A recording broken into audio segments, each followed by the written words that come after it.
नमस्कार, आप सभी का स्टडी फॉर गोल्स में स्वागत है। जैसा कि आप सभी को पता है कि हम यहाँ पे खोटा साहित्य की अनुविधाय की क्लासेस कर रहे हैं, जिसमें कि आपको संस्मरण, जीवनी, यात्रा वृत्तांत और शब्दचित्र यहाँ पे पढ़ने हैं। यहाँ की जीवनी के ऑलमोस्ट सभी क्लासेस हो चुकी है, मतलब कि कंप्लीट हो चुकी हैं। शब्दचित्र जिसमें कि 2 थी, रईसका और पुटी और पालू, वो भी दोनों कंप्लीट हो चुके हैं। बचे हैं यहाँ पे यात्रा वृत्तांत में अगर बात करें तो 2 क्लासेस, एक अंडमान हो जाएगा और दूसरा गंगा सागर यात्रा हो जाएगा। उसी के अलावा यहाँ पे संस्मरण में भी 2 क्लासेस बच जाती हैं इस क्लासेस को लेने के बाद। तो आज का हमारा जो क्लास नंबर हो जाएगा वह 21 हो जाएगा, जिसमें कि हम यहाँ पे संस्मरण पढ़ने वाले हैं। ठीक है, जो कि आपके JSSC सीजीएल एग्जामों के लिए इंपॉर्टेंट हो जाएगा। उसी साथ मैं यहाँ पे बता दूँ कि 499 में आपको जैसे सीजीएल की जो पूरी कोर्स है खोटा पेपर 2 के लिए, आपको यहाँ पे हमारे ऐप पर, ठीक है, जो कि आप यहाँ पे जाकर डाउनलोड कर सकते हैं प्ले स्टोर से, तो हमारे ऐप पर यह प्रोवाइड की जा रही है। साथ ही मैं बता दूं कि आपको 999 में हार्ड कॉपी इसकी जो नोट्स है वो भी प्रोवाइड की जा रही हैं, तो ऐप के थ्रू परचेज कर सकते हैं। यहाँ पे जो आज का हमारा क्लास हो जाएगा संस्मरण, जिसमें कि इसके लेखक हो जाएंगे पंचम महतो। कौन हो जाएंगे? पंचम महतो। आवल खेड़ा अदपूर्वा यात्रा, ठीक है, मतलब कि आवल खेड़ा का यहाँ पे यात्रा इनके द्वारा किया जाता है, लेकिन वो अधूरा ही रह जाता है, तो उसके बारे में यहाँ पे संस्मरण लिखा गया है, तो उसे हम यहाँ पर देखेंगे। सभी चीज़ों को पूरे विस्तृत विवरण के साथ जानेंगे। विस्तृत विवरण के कहने का अर्थ है कि जो टेक्स्ट बुक में लिखा हुआ है, जो बुक में, उसको हम यहाँ पे हिंदी रूपांतरित करके चीज़ों को एक एक करके देखेंगे। साथ ही इससे बनने वाले जो ऑब्जेक्टिव क्वेश्चंस हैं जो कि एग्जाम में बन सकते हैं, ठीक है, उसे भी हम यहाँ पर देखेंगे। चलिए पढ़ते हैं हम इस क्लास की ओर, देखते हैं कि इसमें क्या चीज़ें हमें पढ़नी है।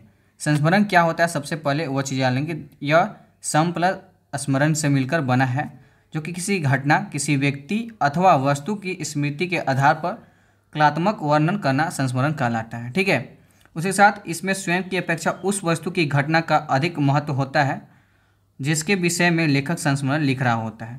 ठीक है, इसमें उन चीज़ों पर फोकस नहीं किया जाता जो कि अपने बारे में हो। उस यात्रा में जो भी चीज़ें घटित होती हैं, मुख्य तौर पर जिस वस्तु के बारे में कहा जाता है उसके यहाँ पर बारे में लिखी जाती है। संस्मरण की सभी घटनाएं सत्यता पर आधारित होती है। इसमें लेखक कल्पना का अधिक प्रयोग नहीं करता है। लेखक स्मृति पटल पर अंकित किसी विशेष व्यक्ति की जीवनी को कुछ घटनाओं का रोचक विवरण संस्मरण कहलाता है। उसके साथ इसमें लेखक उसी का वर्णन करता है जो उसने स्वयं देखा या अनुभव किया हो, मतलब कि सत्यता पर आधारित होती है। संस्मरण लेखक जब अपने विषय में लिखता है तो उसकी रचना आत्मकथा के निकट होती है, मतलब कि ऑटोबायोग्राफी के, ठीक है, जैसा कि आपने जाना होगा, ऑटोबायोग्राफी के निकट होती है।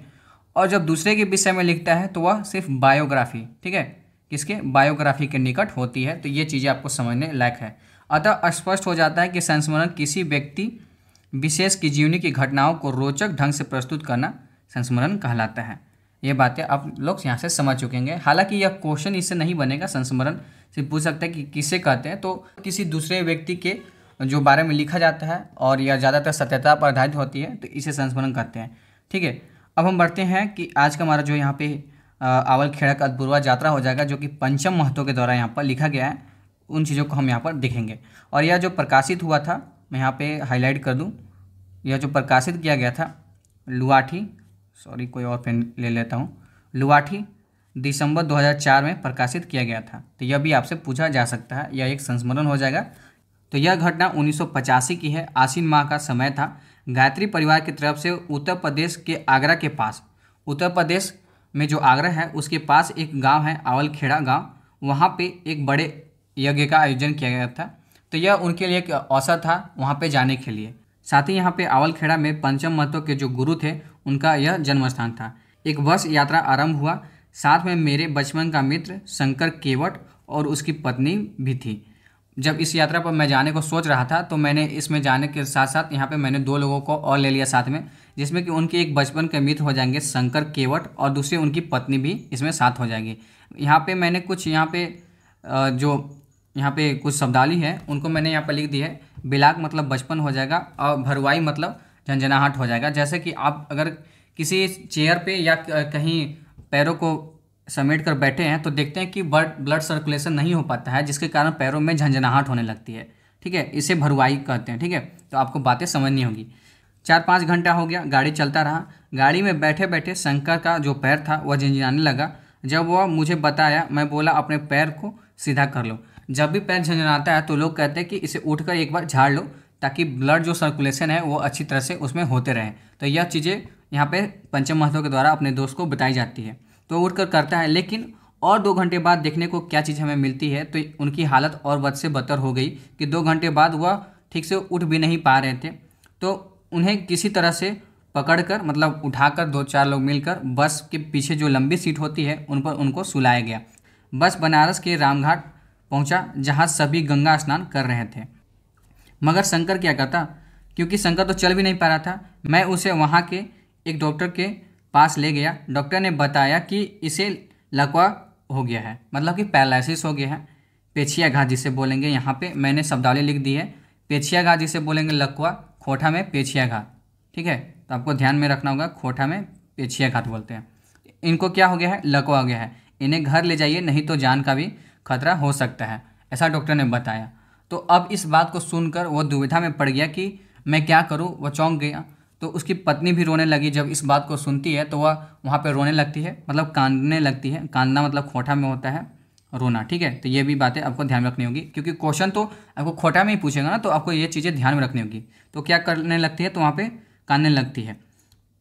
सभी का विचार था कि इसे घर ले जाया जाए, लेकिन कैसे।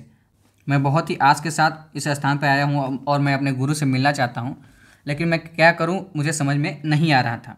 मैंने कहा आप लोगों को मैं गाड़ी पर बैठा दे रहा हूँ और आप लोग घर चले जाइए। यह बात पंचम महतो शंकर केवट और उसकी पत्नी से कहते हैं। यह बात सुनकर शंकर मुझे देखने लगा, मतलब कि यहाँ पे खोटा में लिखा गया है टुकुर टुकुर मुझे देखने लगा। और उसकी पत्नी वहाँ पर रोने लगी और बोलने लगी कि मैं इस प्रदेश में सामान को संभालूं या इनको संभालूं, मतलब कि किस तरह से मैं करूं, मैं तो कुछ कर भी नहीं सकती। और वह बहुत ज़ोर ज़ोर से रोने लगी।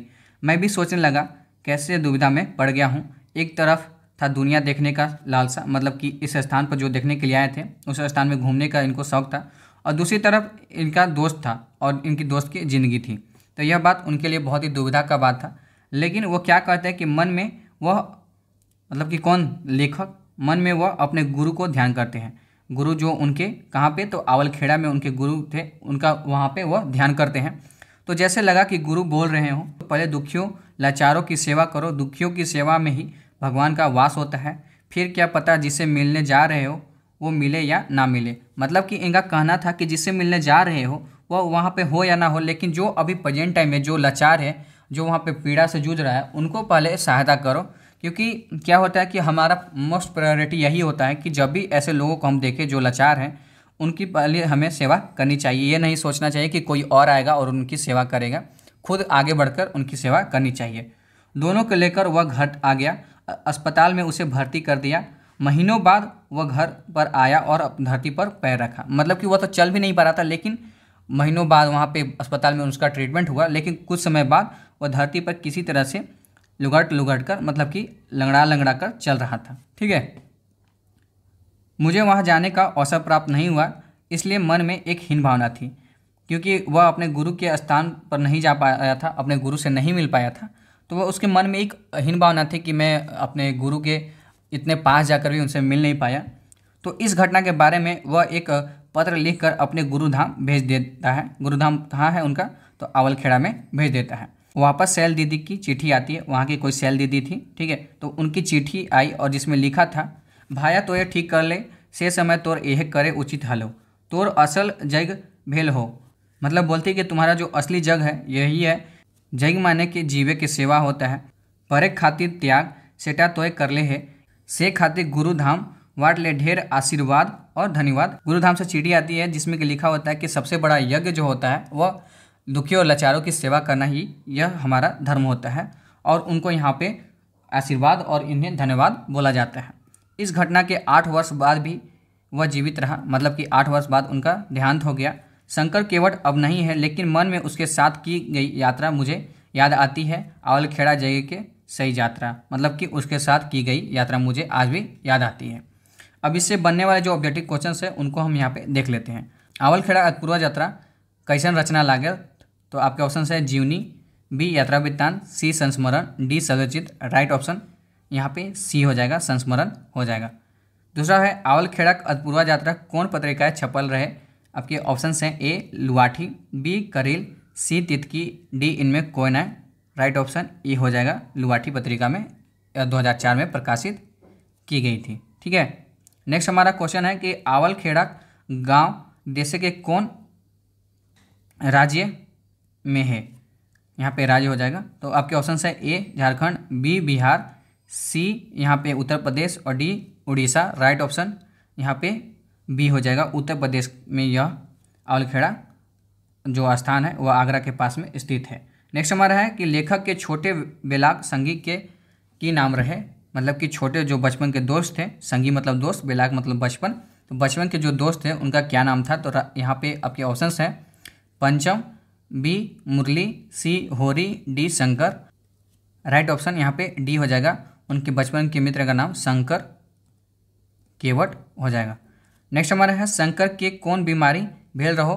तो आपके ऑप्शंस है ए बुखार, बी कोठी, सी पेचियाघात, डी मिर्गी। राइट ऑप्शन यहाँ पे सी हो जाएगा, पेचियाघात मतलब लकवा। ठीक है, तो आपको ये सारी बातें यहाँ पे ध्यान रखनी होगी। तो ये सारे ऑब्जेक्टिव क्वेश्चन थे जो कि इस संस्मरण से रिलेटेड थे। अब मैं यहाँ पे कुछ ये बता दूँ, जैसे कि यहाँ पे आपको मैंने बताया अभी पीछे कि आपको 999 में आपको हार्ड कॉपी जो खोटा भाषा पेपर 2 है जैसे सीजीएल के लिए, वो आपको यहाँ पे प्रोवाइड की जा रही है, जिसमें कि टोटल यहाँ पे 9 बुकलेट आपको प्रोवाइड की जा रही हैं, जिसका अगर आप यहाँ पर मार्केट में प्राइस देखेंगे ना तो बहुत ही ज़्यादा हो जाएगा। और ऐसा जो नोट्स है ऐसा कहीं भी मार्केट में नहीं मिल रहा है, यह सिर्फ हमारे द्वारा ही यहाँ पे प्रोवाइड की जा रही है, तो उसे जाकर आप परचेज कर सकते हैं। और साथ ही साथ मैंने बताया कि 499 रुपीज़ में आप उस कोर्स को भी परचेज कर सकते हैं। और यहाँ पे 199 में आप खोटा के लिए टेस्ट सीरीज भी ले सकते हैं, 149 में आप यहाँ पे झारखंड के लिए भी टेस्ट सीरीज ले सकते हैं। मतलब कि यहाँ पे बहुत सारे ऐसे जो टेस्ट सीरीज है और कोर्सेज है जो कि आप हमारे ऐप के थ्रू परचेज कर सकते हैं, जो कि झारखंड के एग्जाम्स के लिए बहुत ही ज़्यादा इंपॉर्टेंट हो जाते हैं। अगर आप तैयारी कर रहे हैं तो उन सभी एग्जामों के लिए बहुत ही ज़्यादा इंपॉर्टेंट हो जाते हैं। ठीक है, तो मिलते हैं जल्द ही इसकी नेक्स्ट क्लास में, जिसमें कि हम संस्मरण की क्लासेस को आगे बढ़ाएंगे। तब तक के लिए जय हिंद, जय झारखंड, जोहार। Thanks for watching this video.